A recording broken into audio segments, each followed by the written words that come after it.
I'm so excited to sit down with Emily Austin. You are kind of a celebrity in a good and bad way simultaneously, to be fair. What's the bad way? We'll get to it. Okay. Just, you know, you got a little bio. I am a comedian. I have say offensive things for a living. And I laugh at offensive sometimes things. it works, and sometimes the audience goes, I think I should be offended by that. You got your start at a young age. Were you a model, and then how did you get thrown into interviewing NBA players? Yeah, so modeling was something that maybe I thought about doing at a time, but I'm not super tall and I do like eating food. So it's something I didn't feel like... Bulimia wasn't in your agenda? No, it wasn't part of my... Some people can't barf. You know what I mean? It's just not your future.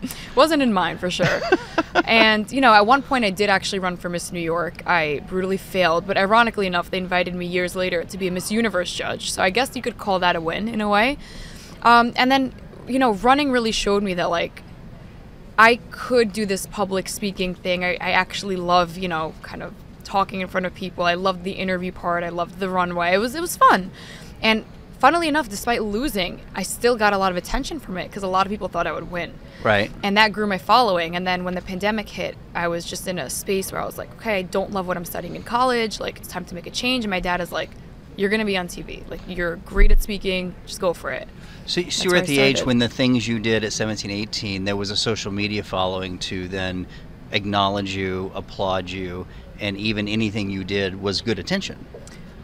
Kind of. It wasn't a huge following. I would say it was maybe 10, 20,000, somewhere in between. Mm-hmm. But I saw that there was a good potential to grow. And then during the pandemic, everyone was on their phones. So social media was booming. And I rode that wave hard, and it paid off. Good for you. Yeah. You know, are you okay with failure? Because I have failed at most things more times than most people.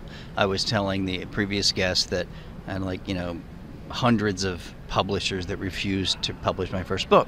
And then I self-published at age 23. Wow, congrats. And then I started getting radio, TV interviews. Much like you, I found that I was very good interviewing and being playful. And I was like, can I make a living at this? That's exactly what I said. But this was way before, like, in social media. Yeah. So it was a different ball game. But I'm so proud of you. And so you found that the failure led to your successes. Yeah, and I don't think failure is, unfortunately, a choice. Not to get too philosophical here, but... We're very deep. Yeah, you're going to fail over and over again. And I hate to admit this, but in most of my interviews, like, more people were discouraging than encouraging. Not more people. Most people were like, don't do it. You're never going to make it. You're not... Even after you started? Oh, my God, yeah. They were like, you're terrible at this? Yeah, you're too young. You're a woman. It's not going to work for you. You're not tall enough to interview an NBA player. You look really short next to them. I met Shaq once. I'm like, wow, you're a big man. I have a funny story. I took a photo with Shaq. I'm very good friends with his kids, but when I extended my hand to take the photo, he wasn't in frame because he was too tall, and I was too embarrassed to ask for another one. So I just have a picture of Shaq's chest. Oh God, that was bad. That was embarrassing. So do you lift weights at all? Small weights. So just to understand, the process of lifting weights means that you have to take your muscle to failure. And then your body goes, oh, it's now torn. Yeah. I'm going to send all the good stuff to rebuild it. So you can never get stronger without having failure physically. Ooh, I like that. And I love that metaphor because I watched the Arnold Schwarzenegger documentary and I was like, no one ever told me at 16 I could be buff and look good like him. But he read one book and he went, you know what, I'm going to spend 7 hours a day failing my muscles. Wow. And that's how he got to look so good by the time he was 18 or 19. So your understanding of failure is very human. You're like, oh my God, it was fun. They told me to do it. All that experience made you so much stronger. So now 5 or 6 later, you're kind of like, I'm a hosting badass. I can do this. It just kind of taught me you don't really need anyone else's, to some extent, of course, you don't need anyone else's support or approval to chase your dreams. Because if I had listened to the best in the game discouraging me not to do it, I wouldn't be where I am. And I'm so grateful that I did have, of course, my family's support. Right. And even they were skeptical. They're like, just become a doctor. You know, just be a doctor. Go to med school. Go to law. Like, do something that you know you have a path. There's no path to media today. Or not, you know. Not anymore. No, I don't think there's like a certain path you can take. I knew the path. TV broadcaster. I've been doing this a lot longer than you because I'm older than you. What's the path? The path was you got to get permission from the gatekeeper. If you're doing comedy, you got to get in the right comedy stages. Then you got to get on the Johnny Carson show. This is in the 70s, before my time. Or if you're going to get a sitcom, you have to get an agent, and the agent's in the NBC, and you got a pilot. It had tons of gatekeepers. Yeah. You are so lucky You are living in a world with no gatekeepers. If your fans like you, they follow you, they interact with you, talk to them. Yeah, but you mentioned an agent. That haunted me for a couple of months because at 19, I felt like I was ready to sign with an agency, and they were all interested until they saw the number of my age. And I was like, well, you were interested 5 minutes ago. So Because you're how too does young my or too age... old? Too young. For TV broadcast, they said you're 10 years younger than everyone else. You need 10 years of experience to get on this network. Yeah, but as soon as you're 39, they kick you off and put someone like you on. So that's what I would say. That doesn't I'd make say any you should take sense. advantage of my ability to grow. I should grow with you. Don't wait till I blow up and then I won't want to come to you. And I said that. I fully told the agent. That's my dating strategy. I'm like, you should date me now before The I get super agent that I'm famous. signed with now initially told me you're too young. I said, fine. But when I sign with someone else, don't come back to me. He calls me a few days later and he's like, I made a mistake. I that's don't think good. you're too young. So I was laughing. I was like, he's right. He's right. That's good. But yeah, that was tough. So what I read about you, which was the negative, is you recently. By the way, this guy, he and I had a radio show back in Texas almost 20 years ago, and we got fired. Oh. And we got fired because somebody messed the buttons up, and then the next day the show was bad, and instead of like saying, hey, you know, one of your people, because we didn't actually mess up the buttons, it was someone else, we got fired. And I was like, welcome to radio. Yeah. Like everyone I know, because I've been on 1,500 radio and TV shows, they all got fired at some point in their careers. Howard Stern got fired, moved to New York, became the biggest radio history. I don't know if you know his story. So you got fired 3 years ago. Am I correct? Remind me? It's Well, been a while. Unless I've got another bio in my head. I read that you got fired, and there was something that someone took as a derogatory comment about somebody. Okay, so this is a great content you're about to see. There are two Emily Austins. Oh, geez. Another sports reporter who was fired for anti-Semitic remarks. That wasn't me. Is that your This Jewish thing? Is my Jewish star. Oh my God, this is And so we good. get confused because when I was 18, breaking into it, I hired a broadcast coach, and she told me, you know, you're already experienced enough. You just need to come out and apologize. And I'm looking at her. I'm like, for what? Oh, this is so She's good. like, you said some stuff on Barstool Sports podcast about the Jewish people. Exactly, and you were don't fired. forget the Latinos that you insulted. Well, that was the other Emily Austin. I know that. And I was like, I wonder what he's talking about, because I don't really insult people much, but there was something. I did get Twitter canceled multiple times at this point for condemning Kyrie Irving. They told me I was racist for condemning his wrongdoings. Right. So let's that just was pretty clarify brutal. that.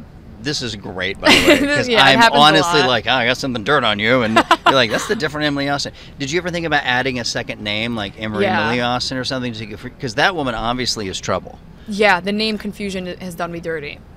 So let's talk about this woman. Does Yeah. she know she stole your name and tarnished your good image, Um, or is she irrelevant? Is she sitting in a hole drinking I like think she's seen. She's like, I don't know. she's done. I hope not. I was looking, so my Instagram username is emily.austin. So when I searched it, because I wanted my full handle, I just found all the other Emily Austins, which there are too many. Sure. But thankfully, in the beginning, it was tough because my Google index wouldn't outrank hers. And then, you know, she would come up with her Fox Sports microphone, or another adult film star would come up. And then she's also, her stage name was Emily Austin. Okay, so the one that said those comments is adult film star? No. That's in third That one. was the sports reporter. We've got to change your name. So my parents said just How about like Bucky? change it. Emily Bucky Austin. I don't know if I die for I that. like that. I don't die for Okay, it. I'm open to suggestions. We got a job here. We need to figure out how you can separate yourself You from know these what my horrible goal racist is? people. No, I'm just gonna outrank all of them. Like there will be a point in time where, like, oh, Emily Austin, yeah, The Emily Austin. the Emily Austin. It won't be like, oh, which one? No, there's only one. One of my close friends and comedians, his name is Greg Wilson, and he when he first started getting the internet, there was another Greg Wilson, like a banjo player, and he had the domain. And it was Wow. like a very famous. There's no famous banjo player, or so he had to be the Greg Wilson. Right. The Greg Wilson. So maybe you could be the Emily Austin. Yeah, maybe. I think we'll get there. You don't like Bucky, huh? No, it sounds a little like something I would name my dog. Do you have a dog? Yeah, his name's Duffy. We call Emily? him Duppy. Emily Duffy Austin. I think you should go with that. Baby. You know what it is? So by the time I realized it was an issue, which was once I started getting articles in press, that's when I really realized, like, oh my God, people are confusing us. I thought they would just, you know, one is 20 years older, one is completely doing something I'm not doing, you'd think, people would understand, but lower your expectations. Nobody does their homework. So people would just throw around like, yeah, it's one of the Emily Austins. But I did notice recently it was starting to like outrank the other ones. Like if you Google, there's primarily photos of me, primarily articles about me. I think I'm the only Emily Austin verified on Instagram, which is good, but not anymore. You can $10. now you you can get could that. buy it. I think the middle name is your only answer, or just say Emily Austin, not the racist. And not the racist. I think you should. Maybe that would be official name. Well, just they change called me your name. racist when I condemned Kyrie Irving. I'm so not. So tell me why that. So just for those of you, with a lot of people in India, around the world, Kyrie Irving is a basketball player. Yeah. What did he do that you're like, hey, that's not so cool? So ironically enough, I really admired Kyrie because he was always like the oddball out in a way where he just believes things most people don't. So he said the earth is flat. I couldn't disagree more, but he says stuff like that. He was very anti-vax. You disagreed with the earth is flat? Yeah, I had to take a harsh stance on that one. How dare you? Crazy. You didn't get pushed back on that, of course. Of course not. But when he said he didn't want to get vaccinated, I did get vaccinated, not because I wanted to, because I didn't have a choice. So I couldn't go back to school, and I was going to lose my job if I wasn't vaxxed. Wow, I heard that story a lot. But Kyrie didn't get vaxxed, and I stood behind his choice. I said, everyone's pro-choice. Don't be selective. Be pro-choice when it comes to other people's bodies, too. That's vaccines. And I tweeted that. And oh my God, the support from the Kyrie fans. Like, we love you for supporting Kyrie. Disagree with your take, but love that you're standing with him, which was okay, whatever. But then, he has 16 million followers, if I'm not mistaken, maybe more now, 17 million, which is more than the Jewish population that exists. So what he did is he posted a link to a documentary that studied the history of the black people, which, I can applaud him for that. But in the process, denies the Holocaust happening, which he said that, or the documentary? The documentary that he promoted said that. Did he watch the whole thing? Did he also agree with that stuff, or did he do his due diligence, or was it like, hey man, I watched 5 minutes of it, it was kind of cool? So that's the problem. He thought he was above addressing the issue. Okay. He said, I don't want to apologize, I don't want to address the media, until it took a stance where his career was at stake of suspension, which then he said, I'm sorry, didn't mean to insult the Jewish community. Still don't know if he watched it or not. I really hope he doesn't believe the Holocaust didn't happen. But the core issue is that he is saying, I believe in this. This says the Holocaust doesn't exist. Did he ever address that? He apologized very broadly once there's an organization, ADL, intervened with the owner of the Brooklyn Nets, and they came together and they gave him like a Holocaust education program, which I heard he didn't even attend. I heard his mother went on his behalf. Well, that's not really the point. Right. Why don't you send him to Dachau in Poland and have him walk around and say, okay, this seems pretty real to me. Mm-hmm. By the way, I went there when I was 18, and I was like, oh, wow, people can really be evil. And to think that anyone doesn't believe it exists is... See this. I would say it's way more myopic than the earth is flat. Yeah. A funny story. So I was at this conference with a bunch of my business friends, and the main guy that thought the earth was flat was speaking. Really? And in the audience, a lot of my friends that work at NASA and JPL, and people that actually send rockets to space. Earth looks, And he was arguing, and I was thinking, what is this guy's agenda? And his name escapes me at the moment, but you can Google him. Anybody can Google him. He's pretty famous. And his agenda was that he had gotten famous with this crazy idea, and now he didn't want to give up his fame. Because he was getting people to sponsor him and give him money, and they're putting him on TV. And once he changed his brain or changed his mind, he's kind of just a nobody. Irrelevant, yeah. So about a year after that event, and I remember thinking, this is really fun. Like, as far as events go, you're like, oh, the guy thinks this is so good, right? He strapped himself to a rocket. And I asked, Sue, why don't you just take Southwest Airlines, fly up, look out the window, and just make it, no. I gotta see it with my own eyes without glass. Why? So instead, he straps himself to a rocket, California desert, goes up about 7,000 feet, and then he was going to pull his parachute. But that didn't happen. The rocket then went this way at 300 miles an hour and went into the California floor of the desert. Did he die? Oh, yeah. He died. That's not funny. It's so funny because he's so stupid. He could have just went to space. No, but stupid people need to die. If you're that dumb... It's what is that? Remember that the Murphy's a trophy? What is that one? Dalbert? Somebody can tell me. They have an award for dumb people. Really? Darwin There was Awards. a series I watched growing up, Dumb Ways to Die. Darwin Awards is a fictitious award for people that do crazy stuff like strapping themselves in a chair and getting a helicopter. I'm just saying it's kind of God's way to sort of eliminate survival the riffraff. of the fittest. I don't have any empathy. I mean, I guess sure I should. But there's a lot of people that die every day for perfectly healthy reasons. At least, he's no longer. But it's a great story. Come on. I wasn't expecting that ending. Neither was he. I was like, so he went with a rocket, and you're like, no, he died. Okay, I mean. But he went many times before, and people paid him. And I just thought, why propagate this? And again, there's no end to it, but it's just the most insanity. But remember, for almost 1,200 years, the church said the world is flat, and if you say it's round and the sun revolves, okay. I'm going to correct myself. We are the center of the world. Right. And the sun, we don't revolve around the sun. Correct. And when the scientists back then said, you know what, I think the stores are moving. Yeah, No. You need to go to prison. I remember that. For I a learned while. that in the one history class I listened to. If science is conflicts with our beliefs, correct, then you get to go to prison. Mm-hmm. One history class? I was never a huge history fan. I took it's funny, I was advanced enough intellectually to go into the APs. Right. But at some point, I just zoned out. My classes were 45 minutes in high school, and I remember by minute 20, it's over. Did you go to college at all? Yeah, I went to Hofstra University. Hofstra. Mm-hmm. I had a good friend who went to Hofstra, yeah. Yeah. In New Jersey, New York? So it's in Long Island. You've got a little accent. Yeah, a little bit. It's not a lot. I mean, it's just it's there. Noticeable to some. I don't there. hear it. It comes out, if I raise my voice, it comes out a lot. When you yell? Not even yelling, when I would speak into a teleprompter, I call it a broadcaster's voice. It just comes out. It's not my speaking voice, and I can't control it. And then when I would read in my teleprompter voice, it comes out so thick, and I'm like, what is going on? Wait do you have kids? David, wait till I have kids? To get in here. Eat your matzo ball soup. It's going to get cold.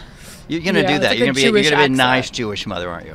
We'll see. My best friend's Jewish, and I was like, "Why is your mother yelling?" No, that's oh, how no, they communicate. She just speaks. Yeah. No, they're yelling at me. I was like, "No, you're fine. Eat your soup." I'm like, "But they're yelling." He's like, "No." And this is Texas Jewish. It was so much fun. And my mom speaks, I didn't know. She has earphones in, but without earphones.